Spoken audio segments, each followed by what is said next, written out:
You've noticed how people relax around you, how they assume you're calm means you're safe, that your composure signals you won't hurt them, that your steady voice is evidence of a gentle nature. They confide in you easily.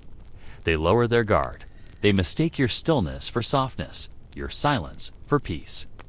And you've never corrected them, because explaining what actually lies beneath your calm would only prove their instincts right.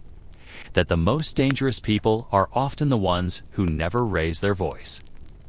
This isn't about being manipulative or cruel. It's about understanding that emotional control, when taken to its extreme, creates a kind of power that unsettles the natural order of human interaction. And if you recognize yourself in this, you already know what that power feels like. Calmness, in the psychological sense, is the ability to maintain emotional regulation even when circumstances would justify losing it. For most people, this regulation has limits. Push them far enough and the facade cracks. They yell, they cry, they break down. Their emotions become visible, readable, predictable. But for some individuals, that breaking point doesn't exist in any accessible range. They can absorb almost infinite provocation without their external presentation changing at all. And this creates a profound asymmetry in any relationship or conflict. The human brain is wired to read emotional cues as a survival mechanism. We learn from infancy to detect anger in a parent's face, fear in a sibling's posture, joy in a friend's eyes. These signals tell us how to calibrate our own behavior, when to retreat, when to engage, when to soothe. But when someone remains perfectly calm in situations that should trigger visible emotion, it breaks this fundamental social contract. The other person's brain keeps scanning for the usual signals and finding nothing. No flushed cheeks, no tension in the jaw, no change in vocal tone, just steady, unreadable composure. What makes this dangerous is that it removes the other person's ability to predict your next move. In any human interaction, we're constantly running simulations in our mind about what the other person might do next based on their emotional state. We see someone getting angry, and we prepare for confrontation. We see someone getting sad, and we prepare to comfort. But when someone stays perfectly calm, those simulations fail. The predictive machinery in our brain starts throwing errors. And uncertainty, at a neurological level, is processed as threat. This is why your calmness unnerves people even when you've done nothing overtly threatening. Their amygdala, the brain's threat detection center, registers the absence of normal emotional signaling as a potential danger. They can't tell what you're thinking, so they can't gauge how close you are to action. And in the evolutionary calculus that still governs our nervous system, an unpredictable calm is more frightening than predictable anger. But there's another layer to this that runs deeper. Calm people are dangerous, not just because they're unreadable, but because their emotional control gives them a tactical advantage in almost every interaction. While others are being flooded with cortisol and adrenaline, while their prefrontal cortex is going offline and their amygdala is taking over, you remain in full possession of your cognitive faculties. You can think clearly. You can choose your words precisely. You can see the entire chessboard while they're barely managing to see the next move. This isn't a conscious strategy for most calm people. It's simply how their nervous system operates. Their parasympathetic nervous system, the part responsible for rest and regulation, has an unusually strong influence over their stress response. Where other people's sympathetic nervous system floods them with fight-or-flight chemicals at the first sign of conflict, yours barely activates. Your heart rate stays low. Your breathing stays even. Your thoughts stay organized. And this biological advantage translates directly into social power. People can sense this power even if they can't articulate it. They feel it in the way you don't react when they're trying to provoke you, in the way you can deliver devastating truths in a voice that never rises above conversation level, in the way you can watch someone fall apart in front of you and remain completely unmoved. It's not that you lack empathy or that you enjoy their distress. It's that your emotional thermostat is set so differently from theirs that their crisis barely registers as a fluctuation in your internal weather. This creates a specific kind of danger in intimate relationships. Because intimacy requires vulnerability, and vulnerability requires some degree of emotional transparency.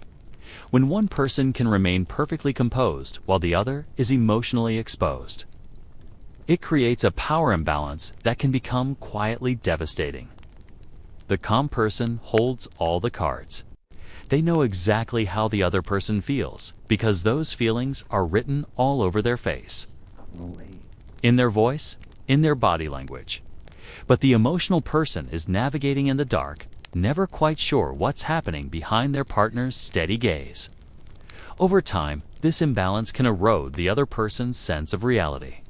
They start to doubt their own perceptions because your calm suggests their upset is unreasonable.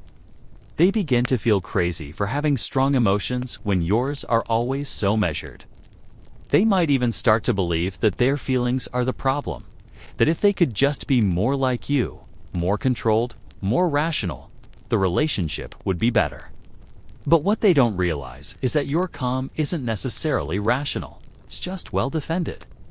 Because here's what most people don't understand about extremely calm individuals. The calmness is often not the absence of intense emotion.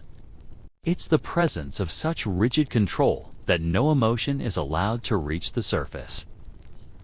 Somewhere deep in your psychological history, you learned that showing emotion was dangerous. Maybe it was punished. Maybe it was weaponized against you. Maybe you watched someone use emotional displays to manipulate others and decided you would never be that vulnerable. So you built walls. Layer after layer of regulation and control until your emotions became something that happened very far away from your conscious experience. This kind of calm is what psychologists call defensive emotional suppression. And while it protects you from being hurt by your own feelings, it also disconnects you from the full range of your humanity. You can function beautifully in crisis. You can make decisions without being clouded by fear or desire. You can remain steady when everyone around you is falling apart. But you've also lost access to the signals your emotions are trying to send you, about what you actually want, about what's actually hurting you, about who you really are beneath the armor. The danger you pose to others is ultimately a reflection of the danger you pose to yourself. Because when you can't access your own emotions, you also can't fully access other people's. You can observe their feelings. You can intellectually understand them, but you can't feel them in your body the way someone with a more integrated emotional system can. And this creates a subtle form of disconnection that others experience as coldness, even when you're trying your hardest to be warm. There's also the question of anger, which in calm people takes a particularly insidious form. Most people's anger is hot and immediate. It flares up, it gets expressed, and then it dissipates. But when you're someone who never allows anger to surface, it doesn't just disappear, it gets stored. It accumulates, and it eventually expresses itself in ways that are far more damaging than a simple outburst would be. In cutting remarks delivered with a smile. In decisions that punish without ever acknowledging they're punitive. In a withdrawal of care that feels like abandonment, but looks like nothing at all. This is what makes calm people emotionally dangerous. Not the calm itself, but what the calm is concealing. The years of accumulated anger that was never allowed release. The hurt that was never acknowledged. The needs that were never expressed. All of it compressed beneath a surface that appears untroubled. And when that surface finally cracks, if it ever does, what comes out is not proportional to the immediate trigger. It's proportional to everything that's been building underneath for years or decades. But even more common than explosive release is the slow leak of toxicity that calm people often don't recognize in themselves. The way their unprocessed emotions seep out in passive aggression, in emotional unavailability. In a pervasive sense that they're always slightly absent, even when they're physically present.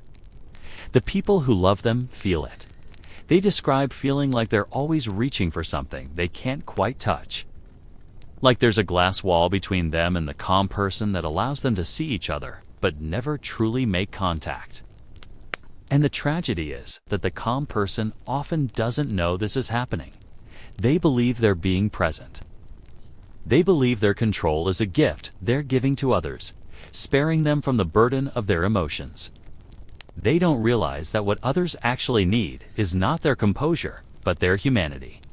That the controlled, careful version of them is less trustworthy than the messy, emotional version would be. Because at least the messy version would be real. This is the paradox at the heart of dangerous calmness. It's developed as protection, as a way to stay safe in a world that punished emotional expression. But it ends up creating exactly the kind of relational patterns it was meant to prevent. It pushes people away while desperately wanting them close. It controls interactions while claiming to want connection. It builds walls while mourning the isolation those walls create. If you've recognized yourself in this description, if you felt the weight of your own control and wondered what it's costing you, know that this recognition itself is significant. It means some part of you is still reaching toward integration, toward the possibility of being something other than perfectly defended. And maybe, if you feel moved too, you could leave a small mark of that recognition here. Not an explanation or a justification. Just a quiet acknowledgement that you've seen yourself in these words, and that being seen, even anonymously, matters. Because the most isolated people are often the ones whose isolation is invisible. The ones who appear fine, who function perfectly, who never ask for help because they've learned that help isn't coming. And sometimes the first step toward change is simply admitting that you're there. We examine the hidden landscapes of minds that have learned to survive through stillness. The ones who understand that control is both shield and prison, and that the most powerful thing a person can do is sometimes the hardest: to let themselves be known. Stay with what's true, even when truth feels dangerous.